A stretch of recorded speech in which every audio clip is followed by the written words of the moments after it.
Hey, hello. So I'm basically back now from London Spring Fest. It's been like a day since about 24 hours since the tournament ended at the time of me recording this video. So it's late night right now.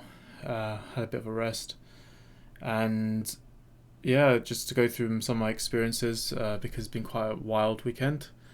Obviously, I've had a very busy week. I've not had as much chance to playtest, and obviously that's with some personal life stress things going on. But obviously that was great because one of the things I always want to do, especially before premium tournament, is make sure I playtest as well. I did have a bit of help from a few friends though in a few of those evenings, thankfully, which still got me some things out of it. I ended up playing V instead of D for Saturday. Originally, the plan was to play D. However, a few things kind of happened, so I went out on Friday. I had my hospital appointment things in London, and basically I found out someone got sick. So we basically just tried to find like a new uh, replacement to cover for him in case he can't make it. And we actually couldn't find anyone. So it was a bit of a struggle there. And what we did find out is that I could actually change to V format potentially. Well, it wasn't promised, but it might be something they might be able to do. So um, I was basically preparing V decks for the next day in case we decide to just go for V rather than playing D.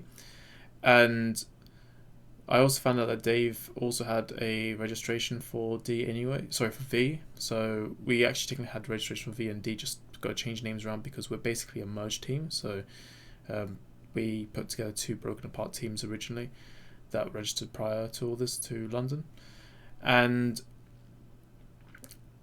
what we then did was I got home, but I had to kind of stay up because I needed to make some spare V decks since well, I told Dave about the idea of switching to V after he left the house, so he didn't have his V deck with him. So I basically built Oracle Think Tank Witches for V out of stuff that I had, and also I had 3 cases of Bermuda opened fairly recently, so I decided to build a Bermuda deck, Prism deck, and I handed the Prism deck for Dave to use, and Oracle Think Tank Witches was there for ideally just a new player, just to have something for like a low entry, something quite easy to try and understand, I guess. And so that's what basically happened. And we went early morning. Echo was looking after Dave because he wasn't really able to get a hotel in London. The hotels were ridiculously expensive, and because of the train strikes, it was quite unstable. So Echo provided a lift into London, and what we did was, well, in my case, I left really early in the morning just in case of train strikes disrupting my route. And so I only had 4 hours, no, 2 hours sleep. I had only 2 hours sleep that night. And we went in early, tried to look for someone, failed. So our friend, he doesn't really play much Vanguard. Like, they've only played a bit of Overdress, but they've got like an incomplete Nirvana deck. They basically, Jack said okay, like offered to basically join our team. So we basically had Jack stand in because we wouldn't have been able to enter anyway if well, but apparently not because they had like a non-policy on 2 player teams entering, so they've never had 2 player teams enter before, and they were looking to just deprioritize us for unregistered teams, which I don't think they should do that again because uh, I think that because people try to secure places, it encourages someone to then have the reassurance to then travel and prepare for an event, whether it's both financially or in terms of time. And obviously, when you have 3 people, just like what happened with Solomon having to pull out, which by the way, there's never going to be an exception to this. Like this stuff happens in general. Like someone will end up being unable to attend an event for various reasons, obviously, but not everyone can always just play the game. So it would make someone feel kind of screwed over if they can't just go and pick someone out to join last minute or something, or like just take maybe like one of the unregistered players, obviously. It would have been better if we could just grab someone that's unregistered, or worst case scenario, enter the 2-man team. Because for someone like Dave, who had to go through a bit of hassle to prepare, it wouldn't have been as good for him. But yeah, that's just my advice, really. They haven't really done Vanguard events, I think, for a long time. I think it's only this year because Bushiroad used to handle it before the pandemic, but they've kind of closed down that whole European side of things, as far as I'm aware. So that was basically how things got started. So many thanks to Jack for being patient with us, because Jack obviously didn't have to come and play, and volunteered his time to play in the tournament with us, helping to make sure that we had our third person. It just became sort of like a meme in the end, because besides just having to try and teach the game, obviously in a very rushed, not ideal state, Jack did really well. Even though there weren't any wins, the games, like Jack went against some really hard matchups actually. I saw like 2 Narukami decks at the start of the tournament. I can't remember all the matchups that Jack went against, but I do remember Prism as well. So to be fair, like for someone that's really new to the game, to actually last a good amount of time in these games as well against these really difficult matchups, Jack did really well. Obviously, like from the start of the event, some people I know, they basically turned it into a bit of banter where they start calling Jack Solemn 2, or like, hey, this is Solemn, or whatever. And also congrats for your top, like premature before the event even started. So they kind of joked about that, although the joke kind of just ascended to another level, because we end up getting 3-2 in the Swiss rounds, and then we went to top 8 because we ranked 7th on the leaderboard. Our tiebreaker must have been that good, I guess. So we got into top 8, and then we got into the semi-finals. Happy World basically ended our career. Bang Dream. So we went into the fight for third, and we ended up with a bronze medal. So Jack basically performed the feat where Jack managed to reach third place with 0 wins and with like little to no Vanguard experience.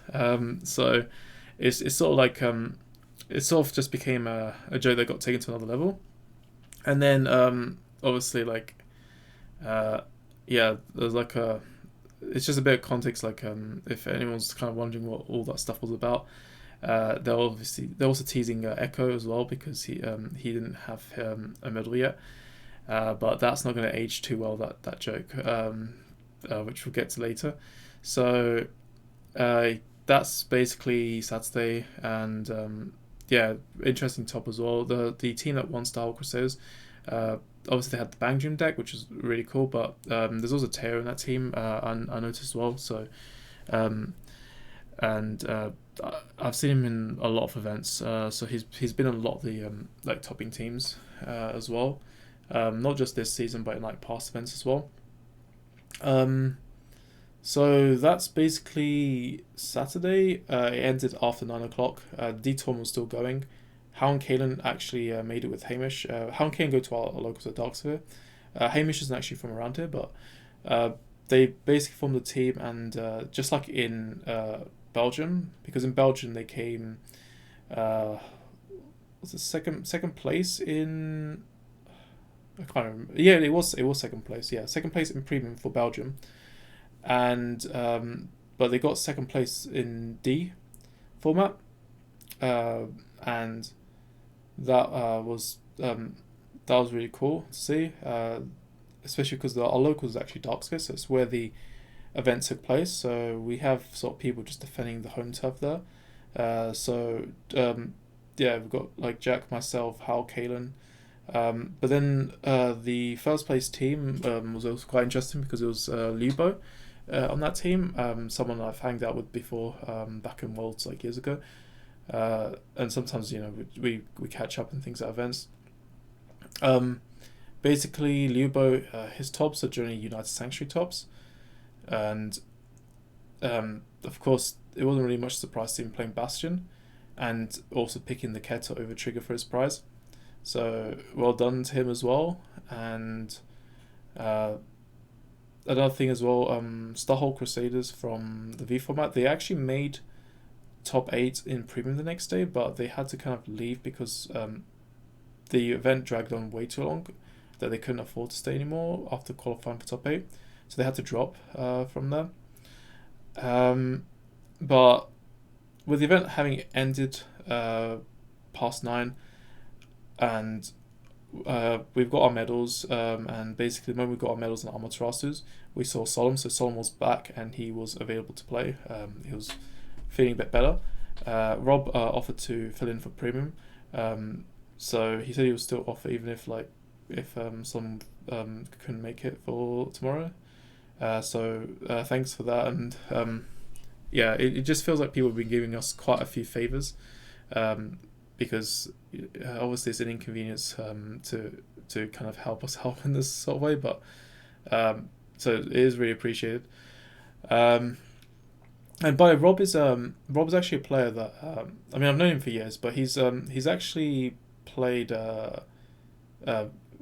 he got second place in the last event that was held in Paris before they moved to Mavo. He came second to Nuno. Nuno is the last V Series World Champion. He's also Rob is also very big in the Final Fantasy community, Final Fantasy TCG community. So he's one of the I think he's one of the 2 most well-known UK players last I checked. So and another guy as well who I've also known from actually he's the oldest Yu-Gi-Oh player I know still that I see time to time. The first person I ever met in an event, which was Phantom Darkness, but Robin met later on. But yeah, a few notable people I know who are big in the Final Fantasy community. Other than that, so I left. I went home. I didn't really stay to hang out because I want to make sure I got home fine and prepare for the next day, because I've obviously been very strapped on time. It's been very difficult the past week in general. So I managed to get back, but because of the train strikes on Saturday, I didn't have access to a train, and I had to take a bus to get home. So it was a long journey. I got back by midnight, but not as bad as the next journey that I take. But then that's for Sunday night, by the way. So I got home. I stayed for a few hours, had food, watched Spy Family while eating actually, and then did a bit of preparation, and then had 4 hours sleep, I think, so a little bit more sleep this time, thankfully. And then another early morning, and received my deck when I got there because I didn't have time to do it at home. And then after that, I went into the tournament with Solemn this time. So Dave and Solemn. Dave was entering with Gear Chronicle. I basically tried to encourage him to play Gears, and he chose to do it in the end over Luard. Luard was actually his pick originally for quite a while, and it's a good thing as well because it means he's got the top with his Gear Chronicle Spies and prove people a bit wrong again. Well, he's done it in BR Road, to be fair. He did top with Gears in other events as well, like during the pandemic years. So there is that, and he's happy about that as well. So we've got that as one of the kind of, I guess, clan loyalist tops out there from the top 8 in Premium. But there's also other people that topped in Premium who are also into the clans. I'm very into Genesis actually, but so is Matt. Matt, I played him in the top 8. He's big into Regalia. We had a mirror match. Then there was also his team members, all people I know as well. Julian, he played Aquaforce. He basically mains that thing. He's done it for many years. He's always consistently played Aquaforce. And then there's also Peter, who played Royal Paladins as well on the same team as them. But there's 2 Peters actually in the top 8, I remember. So I'm going to talk about the other Peter later, not to be confused with this Peter. Another few clan loyalist players I know that topped. EJ, He goes to our locals as well in Darksphere. And actually, so does Julian. But we've got EJ, we've got also EL. EL, I don't think actually played a particularly favourite card. I think he just borrowed his deck of someone. But yeah, as you can see, the joke didn't age well when with the whole like bragging about having the medal without being into Vanguard before EL. So he got Echo, sorry. So he basically got his third place as well the next day, just like Jack did. So I guess it's just fate playing irony on everyone there. I think I had to be the one to point out actually that the joke kind of like went in a really weird direction there. And then there's also Noto, who plays Dark Regulars religiously as well. EJ is also, by the way, very heavy into Pal Moon. So those three play on the same team with Echo. And they made third place. And yeah, they really did earn it because they've got a lot of knowledge in the decks they play as well. So they obviously played their decks very well together, and I think other than that, then I will talk about the finals team that I played against. So there's an interesting opponent I played who used a Dungry deck. In fact, top four also had a Dungry player, fourth place even. So there was actually two Dungry players in top four, but the finals I went against Dungry, and it was the first time I went against it. It was very interesting because everyone used to joke about this online and everything, how Dungry was a very powerful deck back in the Season 3 days, but obviously it wasn't. It was the like the more shafted Narukami variant, and to just see it kind of come back and a few people actually making it so solid is really interesting. And it's kind of funny because when they made Dungry for V Series, even though people used to joke about being the weakest, hilariously they kind of made Dungry very strong in V because it's got the highest base stats out of any card that you can ride in this game, 17k double critical. So it's really funny that. But that was a very interesting experience. I got to learn about it while playing against it, and they're actually the same team that won in Hungary for. They won V Premium. That's it. They won V Premium in Hungary. So Peter actually joined their team. He met them like in Hungary originally because they were looking for a team member, and then Peter. This is a different Peter, by the way. It's the Raw Palin Peter. He ended up joining them and playing in Hungary. He just booked a flight and went the next day or something like that, from what I've heard. And basically, Peter's actually from like he's not like our locals, but he doesn't live. He's not too far. He's like going to the same locals I think as Noto does. He made the first place as well, which is cool. So a familiar face as well, and a friend of mine. So yeah, there's a lot of interesting stuff. People that I knew there, and people from my locals, and some kind of loyalists. So I think it's just a very interesting breakdown. And EJ, I'm happy that he got his Nightmare Dolls topping as well.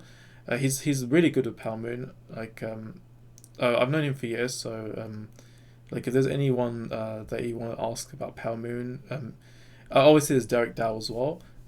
He's really famous for Pal Moon, but EJ is like the other guy I would also like put out there as the Pal Moon guy talk to as well. So yeah, it's been a very good weekend, and obviously this tournament ended very late because the event was so difficult to run. It was just too crowded, so it went all the way until midnight almost. Like 11:30 was when it ended, so we left, and we didn't really get to celebrate anything. We all just had to focus on getting home. Solomon and Dave, they had their train very early in the morning, and Ek had to drive them, of course. So we didn't have any time to hang out or anything. We just kind of just did this gig, and then that was it, basically. that was that. I basically took 3 buses to get home, and it took forever. Um, and that's more or less it. Got home by 3 o'clock in the morning, uh, so I had to really rest. I'm glad I took Monday off. And funny enough, I kind of came to realize that in this whole experience, this whole season, I somehow found myself getting 4 copies of Malkuth Melek, which, for the record, I didn't buy it. I didn't even buy or trade for a single one of these, which is kind of bizarre. I wonder if it's even been done before. Well, Solomon's obviously done it as well, because we played in the same 4 premium events, and obviously the Agnos as well. But Agnos isn't a playset card, so I'm not playing for Agnos with any deck. But the Malkuth, you can definitely play 4 copies in something because, well, Malkuth's deck himself. So it's pretty cool. Like I kind of wonder now, like after getting a hold of all those 4 copies, if maybe I should just go build an Ancient Feather deck now. But yeah, maybe, I don't know.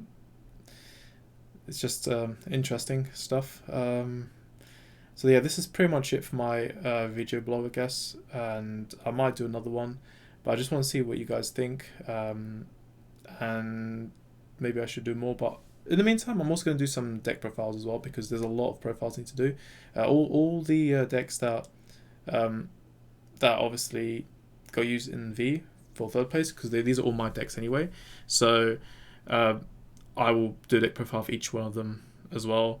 And of course my premium deck, because even though there's more Regardless support coming, and yeah, people are looking to change how the deck looks, I think the deck, that profile that I'm going to show, I'm going to do a few explanations and explain some things, because I think it's going to be very valuable in terms of like kind of noticing some things. Even if a deck profile is due to be outdated at some point, it's always kind of worth it, because you can get some kind of reasonings, because some of the card choices in those decks are still going to be relevant, and even if you have more new cards coming out. So just look out for that. Or if you don't play Regalia, I think you might be able to take a few ideas from it as well, to apply to a different clan. So that's more or less it, and I guess I will see you guys later then. Goodbye.